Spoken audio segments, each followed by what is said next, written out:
Yoga. The moment you hear this word, what comes to mind is generally asanas or meditation or wellness, and of course India as well. A very general perception about yoga is that it's one of the most effective fitness regimes, and that's about it. But is that all? Definitely not. Yoga is much wider, deeper and complex than what we think of. And in this documentary, we tried to cover the complete picture of yoga in a crisp and a simple format for everyone to understand. Before even getting to what is yoga, we need to first know about who gave yoga, the one which we are using today. It is Patanjali. So let's see the story of Patanjali in first place. In the next, what exactly is yoga in very simple words? It is a very complex subject, but we tried our best to bring forward it in the most simplistic manner. So in this chapter, we'll see what it is. And the third chapter is about Kundalini Yoga, one of the highest forms of yoga, which is very complex. But the reason we brought that also into this documentary is there are a lot of misconceptions around Kundalini Yoga. So we want to do our bit in clearing out those misconceptions to the best of our abilities. Now let's see these three chapters in this documentary. Starting with the first chapter, the story of Patanjali.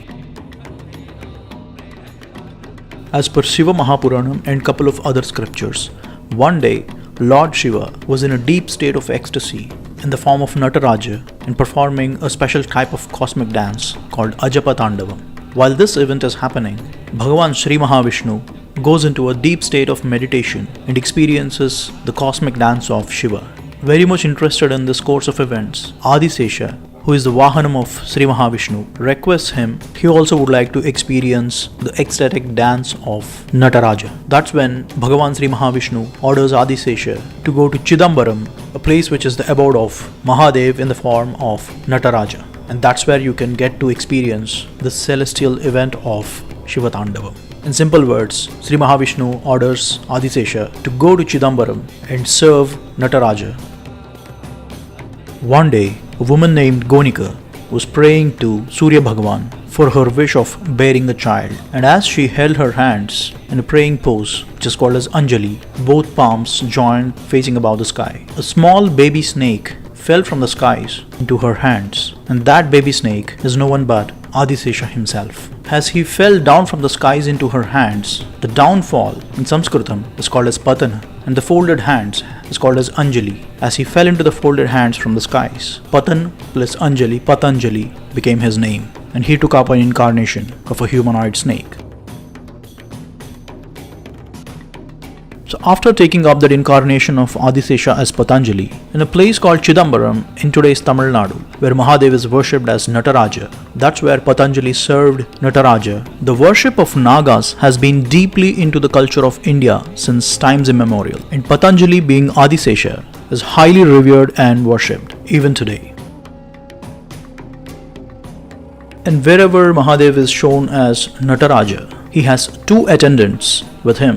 One is Patanjali, whom we just discussed about, and the other one is Vyaghrapada, a humanoid with half tiger and half man. If one really have to experience Patanjali, is mostly found in Tamil culture. Across India, one of the greatest cultures that has incredibly long history and heritage is Tamil culture, and that's where we have 18 Siddhars or yogis who shaped up this great culture, and Patanjali is one of them. As you see in the pictures here, or in the carvings shown with the markings, Patanjali is always shown accompanying Nataraja in his dance, and that's what he wished for as Adisesha. And now let's get to the point about why we are talking about Patanjali. He's the one who wrote 3 incredibly powerful scriptures which helped humanity from 3 most important quarters of life. Now let's see what they are. The first one is Ayurveda. Patanjali wrote a scripture on Ayurveda which is called as Patanjali Tantra, which in turn of course ascribes to Sushruta Samhita. But Patanjali Tantra is specialized in various kinds of treatments for different kinds of ailments what a human can come across. It is one of the primordial sources of Ayurveda. The second one is Mahabhashya. Patanjali gave a detailed commentary for Panini's Ashtadhyayi. We have done a couple of documentaries on Sanskritam already on this channel, and like I already said, The maturity of a language shows the maturity of a civilization. And if one can understand how matured Sanskritam as a language, one will be able to appreciate how advanced the civilization was back then. When I am saying advanced, it's not about outlandish claims of Vimanas or something like that. It's about the clarity people had back then about life, spirituality, mathematics, science, biology, philosophy, and a lot more. And the third one, the last and the most important reason why we are talking about Patanjali is he is the one who gave Patanjali Yoga Sutras. The foundation for the yoga what we know today was given by Patanjali. Now, yoga is not about stretching legs and hands on a mat. It is a lot deeper, and a vast majority of the people across the globe who are practicing yoga do not know where it came from. It came from Patanjali, and we'll see that in more detail in this documentary going forward. And a quick roll-up of the three, Patanjali gave Patanjali Tantra for physical health, that's Ayurveda, and Yoga Sutras for spiritual health, and Mahabhashyam for social health, that is through communication with a better language and grammar. There are many scriptures given by rishis or yogis and in Indian scriptures, but Patanjali stands out for one simple reason. He covered three most important quarters of anybody's life: the physical, the mental, and the social health, all three contributing to a better quality of life. Now, if you take a quick look back, yoga that started as a conversation between Bhagavan Sri Mahavishnu and Mahadev, Patanjali learned it from both Vishnu and Shiva, and he gave three different scriptures on yoga, Ayurveda, and Mahabhashya, and was passed down eventually to his student Adi Shankaracharya. Yes, that's right. Patanjali is in the guru's lineage of Adi Shankaracharya, and Adi Shankaracharya has set up 4 pithas: Dwaraka, Badari, Sringeri, and Puri, where his legacy is still being continued. So the knowledge that was passed down by Bhagavan Sri Mahavishnu and Bhagavan Shiva to Patanjali, and from Patanjali to Adi Shankaracharya, and from Adi Shankaracharya to 4 pithas across India, running the great legacy of Patanjali. And that, in short, is the story of Patanjali. Now let's see what is yoga in simple words. While there are many scriptures defining what is yoga, the most simplistic one, which each and every one of us can understand, comes from Bhagavad Gita. And these are the words of Lord Krishna explaining Arjuna about what is yoga. Yogastha kuru karmani sangam tyaktva dhananjaya siddhas siddhyo samo bhutva samatvam yoga uchyate. And that translates to: be steadfast in the performance of your duty and treat both success and failure equally, and such state of mind is called as yoga. Sounds very simple but incredibly complex to practice in real life. Can we really be so indifferent to success and failure? It's easier said than done, but that is what yoga is.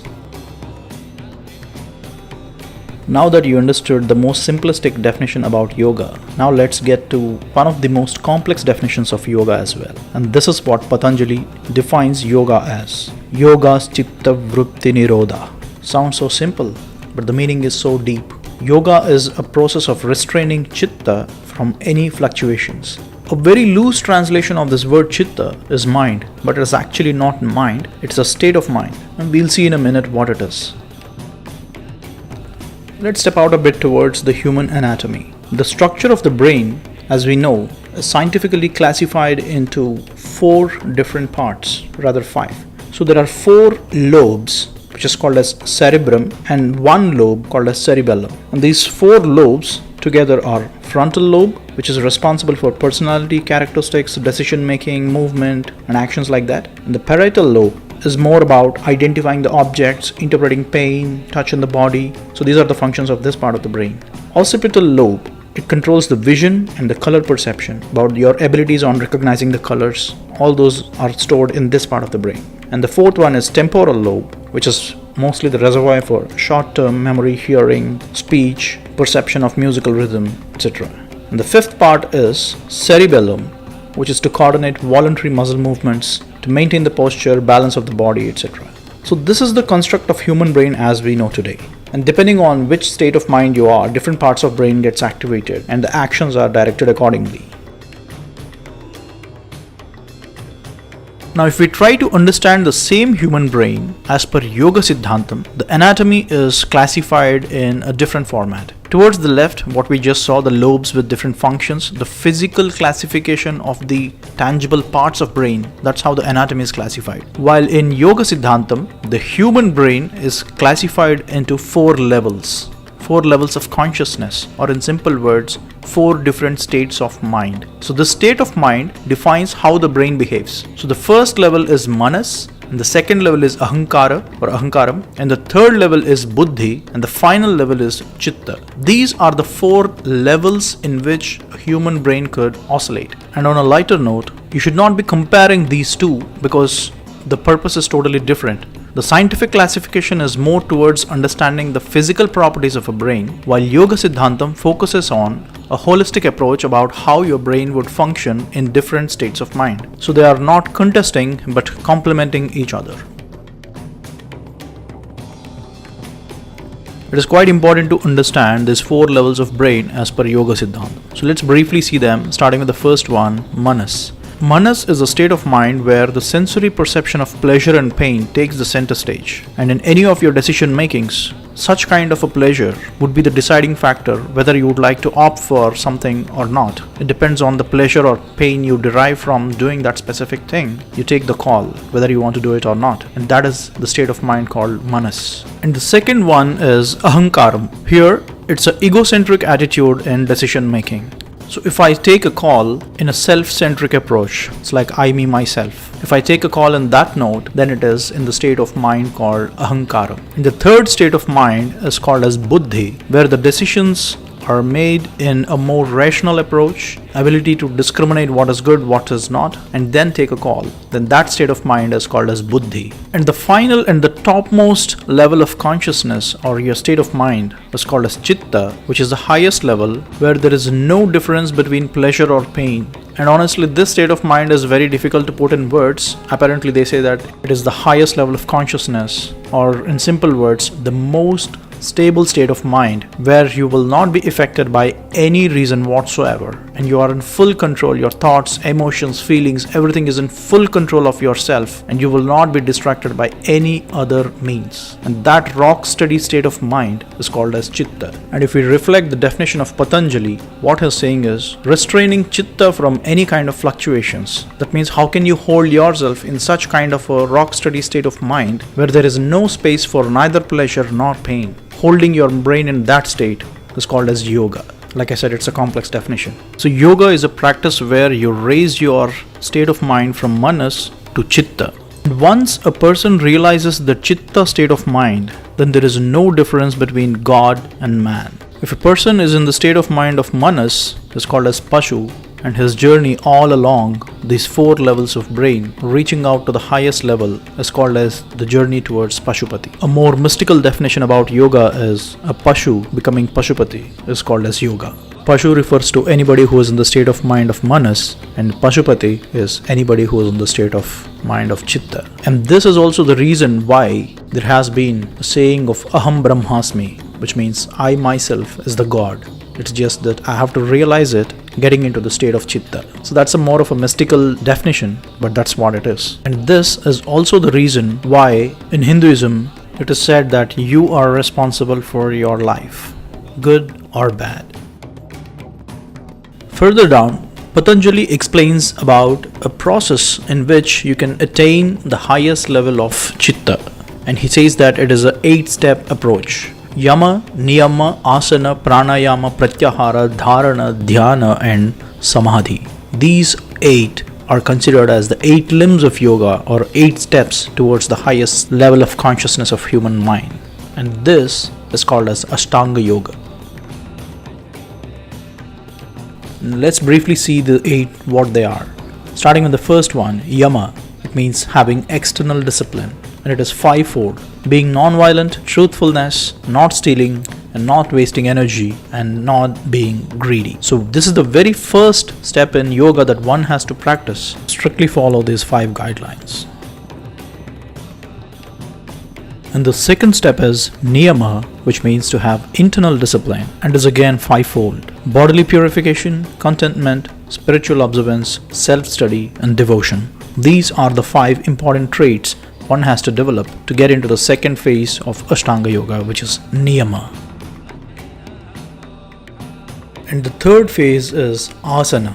Asana is a posture which you can hold it comfortably and concentrate for a very long time. Now this is the step which is widely popular across the world, which are the Yoga Asanas. And as an offshoot from Patanjali's Yoga Sutra, eventually Hatha Yoga, a special branch of yoga, got developed and which has 84 different asanas, which is in practice across the world today. But the foundation of it is given by Patanjali about how an asana needs to be conducted.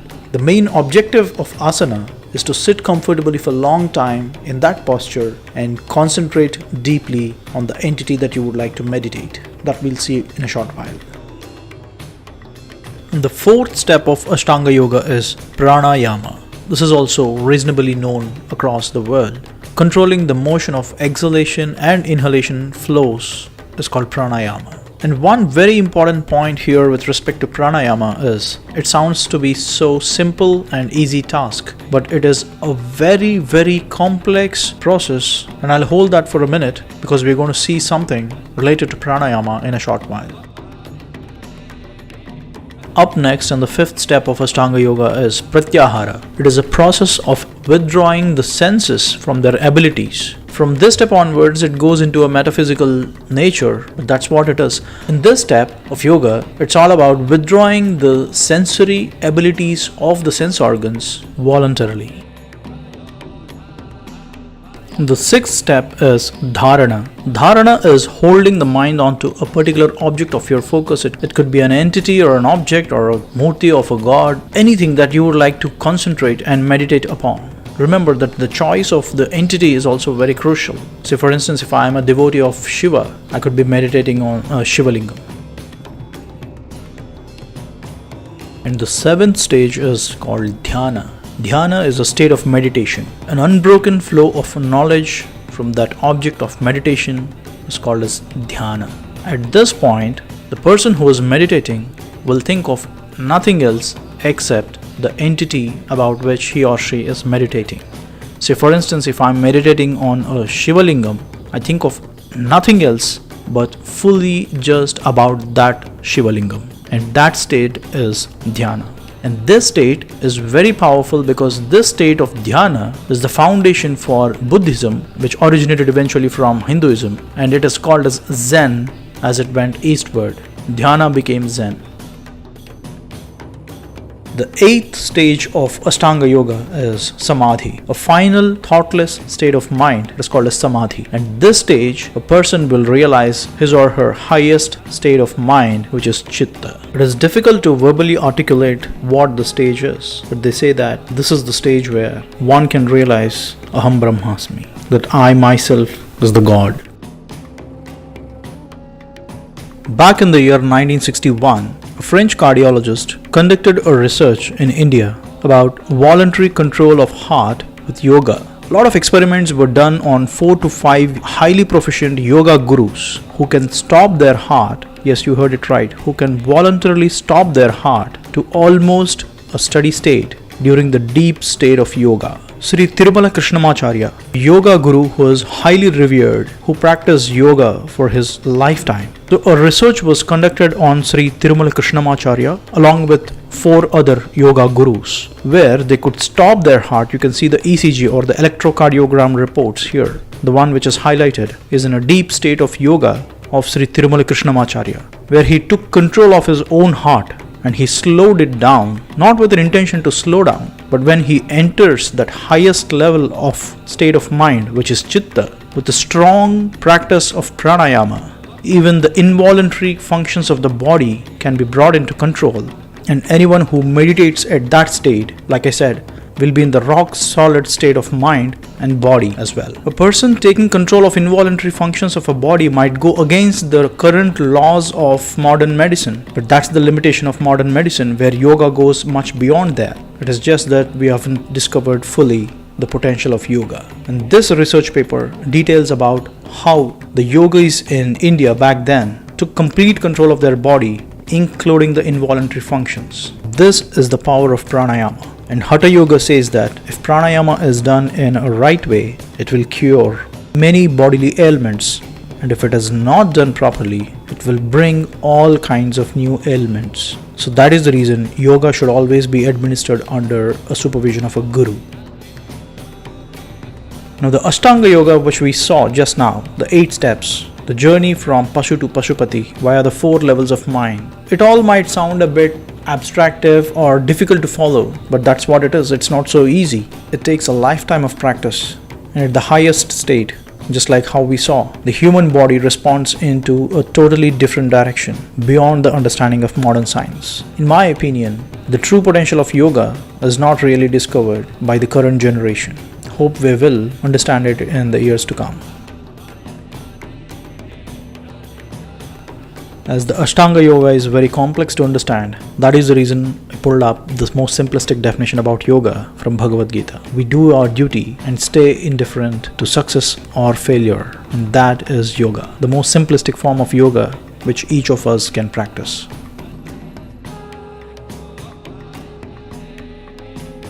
Now let's get to the third and the last chapter, Kundalini Yoga. A lot of commercialization, misconceptions and misunderstandings are entangled with Kundalini Yoga, especially the chakras. It is very loosely used, and of late there have been a lot of commercialization with respect to Kundalini Yoga, and we want to just do our bit to clarify what exactly is Kundalini Yoga. As I just mentioned, yoga is a journey of a man or a woman from a state of Pashu to becoming to the state of a Pashupati, and this journey is called as yoga. And there are multiple paths one can choose in this journey. There is Bhakti Yoga, Jnana Yoga, Karma Yoga, Sankhya Yoga, and there is Kundalini Yoga. Kundalini Yoga is considered as the most powerful formats of yoga and also a very risky procedure to attain the Chitta state of mind. Now let's take a look again at the human anatomy. As we all know, human brain is the governing authority for the entire human body, and we have the nervous system, muscular system and the skeletal system in the operational hierarchy. The brain governs all these 3 systems top down. That's the basic of human anatomy as we all know. As we saw the anatomy as per Yoga Siddhantam, where there are 4 states of mind rather than physical classification, same way the human body as per Yoga Siddhantam is classified into nadis. A nadi is an energy channel that flows right from the brain up until the end point where the intended action is performed. A nadi is a transversal flow of energy which cuts through nervous system, muscular system and the skeletal system, which again in turn is governed by the brain. Let's take an example. Do as I say. Lift the little finger of your right hand. Now the moment you heard my words, your brain understands that I'm asking you to lift the little finger of your right hand.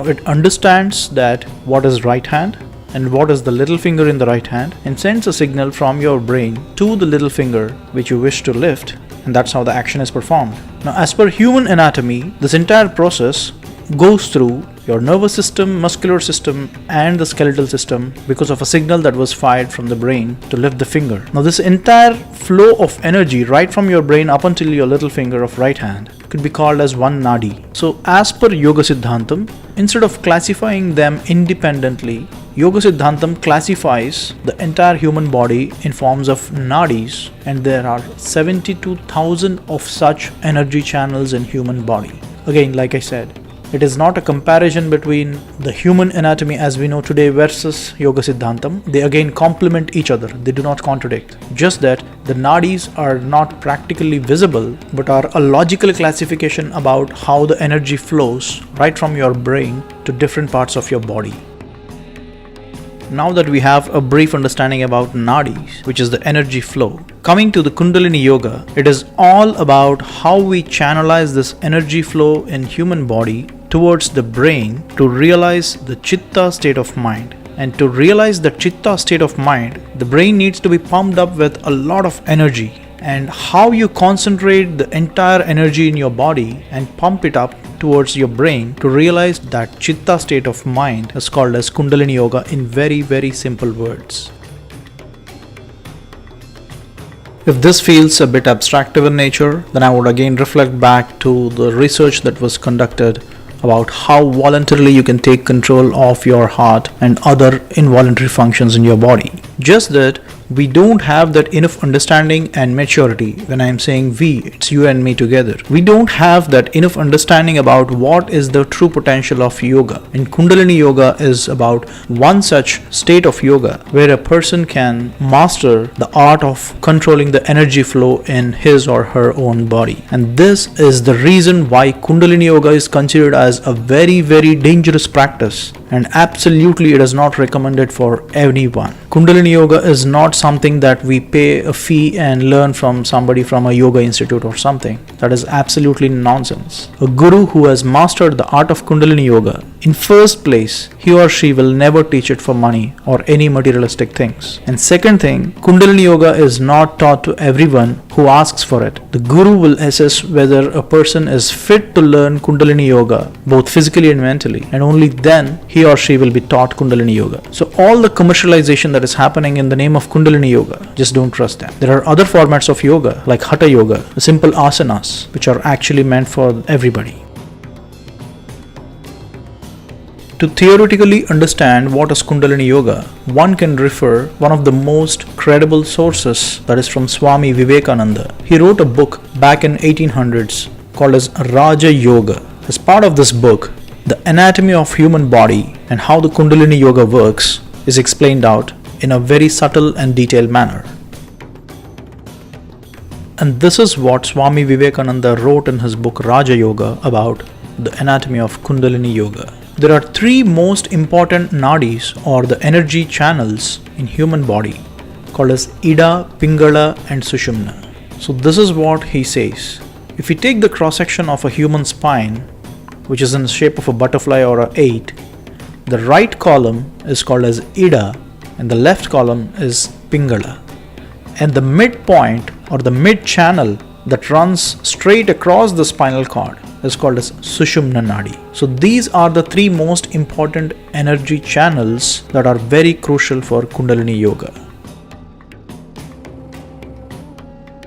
In every human body, right at the bottom where the spinal cord hits the pelvis, that is where a corpus energy, a reservoir of energy, is concentrated and lies dormant. And this reservoir of energy symbolizes Adi Shakti, the sacred feminine energy, and is called as Kundalini, and is metaphorically represented as a coiled snake. The energy present in any living thing is considered and revered as the manifestation of Adi Shakti herself. And pumping up this corpus energy from your pelvis through the spinal cord of Ida, Pingala and Sushumna nadis up until the brain to eventually push it from Manas state to Chitta state. This entire process is called as Kundalini Yoga. Now coming to chakras, the most commonly and loosely used word, chakras. So now chakras are the core energy centers in the path of Kundalini energy as it moves as part of Kundalini Yoga right from pelvis to the brain. This is a bit abstract topic, and this is also a very, very commercialized element of yoga. And remember, no one teaches Kundalini Yoga for money. No one should teach it for money. And it is not a course that will be taught or learnt over a period of time. It takes a lifetime to just understand Kundalini Yoga, let alone practicing and mastering it. The most mystical definition about Kundalini Yoga is the unification of Shiva and Shakti in a human body. That is the ultimate state what anyone can realize once he or she gets to the epitome of Kundalini Yoga. So wrapping it up all, it was Patanjali who gave the Patanjali Yoga Sutras, which is one of the foundational texts for yoga. And then we have Bhagavan Sri Krishna who gave Bhagavad Gita, which is also a foundational text for yoga. And then we have Yajnavalkya Maharishi who gave Yoga Yajnavalkyam, which is another primordial text for yoga. And then we have Vasistha Maharshi who gave Yoga Vasistham, which also talks about yoga at great detail. Like this, there are many scriptures which detailed out yoga and has been part of the Indian culture since thousands of years. And each of these great texts on yoga explains about different types of yoga like Bhakti Yoga, Kundalini Yoga, Karma Yoga, Jnana Yoga, Ashtanga Yoga, and there are many other formats of yoga.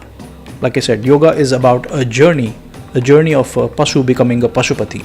So there are different paths in this journey that one can choose to pick up. And these scriptures detail about different formats of yoga. And if we further zoom down into Ashtanga Yoga alone, there we have 8 steps: Yama, Niyama, Asana, Pranayama, Pratyahara, Dharana, Dhyana, Samadhi, which we saw. And in this entire ocean of yoga, it's only asana that is widely known. But there is a lot more than just asanas. Yoga is a lifetime process of finding answer for one question. Just one simple question: who am I? And as always, thanks for watching.